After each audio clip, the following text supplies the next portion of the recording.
হ্যাঁ বন্ধুরা, আমাদের বাড়ির এখানে না একটা নতুন বেলজিয়ান ওয়াফেল নেশন বলে একটা কিছু একটা নতুন দোকান খুলেছে। তো আমার ছেলে তো বললো যে না, ওদের এটা নাকি রয়েছে ব্র্যান্ডটা, ওটার একটা ফ্র্যাঞ্চাইজি এই দোকানটা। তো এখানে না ওই দিন ওই পার্টিকুলার ডেতে না 100 টাকা করে ওয়াফেল পাওয়া যাচ্ছিলো। এগুলো নাকি নর্মাল ডেতে 150 টাকার উপরে স্টার্টিং। তো অনেকগুলো যথারীতি এনেছে আর কি। তো এই যে দেখো বিস্কফ আর না জানি কী সব ফ্লেভারও বললো। আর এই একটা ওয়াফেল আমি খুলছি, এরকমও অনেকগুলো প্যাক করে নিয়ে এসেছিলো আলাদা আলাদা। তো দেখো খুব সুন্দর বেশ প্যাকেজিং। তো আমাকে বললো খুবই মানে ভালো খেতে, খুব হাইট খাবার।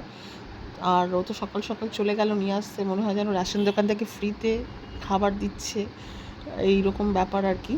তো এর ভিতরে দেখো দুটো ওয়াফেল রয়েছে। আমার মনে হলো যে হয়তো একটা ওয়াফেলকে দুভাগে ভাগ করে দিয়েছে দুজন খাবে বলে। তো ও বললো যে না, বেসিক্যালি এটা দুজনের মানে দুটো ওয়াফেল।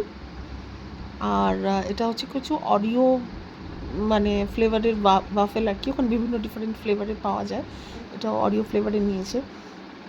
তো এইটা খাবার পরে মানে আমি তো একদম মানে স্বর্গ থেকে পড়লাম আর কি।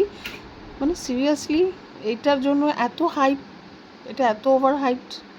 একটা ইংলিশে প্রবাদ আছে না, হ্যাভ আ সুইট টুথ। আমার না 32খানাই মিষ্টি দাঁত, মানে আমি ভীষণ মিষ্টি প্রেমী, কিন্তু এইটা খাওয়ার পরে না আমার এর উপর থেকে ভক্তি উঠে গেছে। মানে আমি জানি না কেমন তোমাদের কেমন লাগে, প্লিজ জানিও, নাকি আমারই শুধু খারাপ লেগে